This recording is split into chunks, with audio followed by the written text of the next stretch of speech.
Täna toimub siin Tedre tänava pidulik ülevaatus.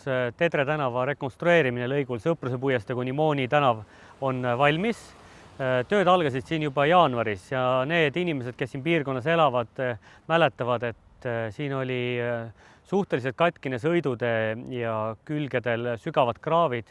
See oli ohtlik tee, see on paljudele Tallinna Lilleküla gümnaasiumi õpilastele koolitee ja nii talvel kui ka pimedal ajal oli see väga ohtlik, mistõttu on mul väga hea meel, et see tee sai nüüd rekonstrueeritud. Tänane pilt on hoopis midagi muud. Me oleme selle teega astunud tänapäeva. Tee ühel küljel on 2 meetri laiune kõnnitee ja teisel küljel 3 meetri laiune kergliiklustee.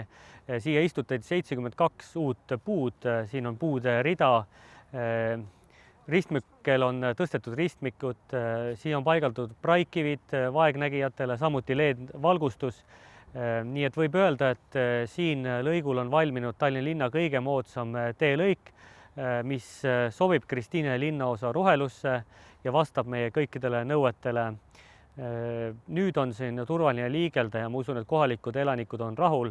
Ma tahaksin isiklikult tänada Tallinna linnapead Mihhail Kõlvartit selle otsuse eest see teelõik siin korda teha ja täna siis vaatame töö tulemused üle, aga esialgu juba tundub, et töö on tehtud päris kvaliteetselt.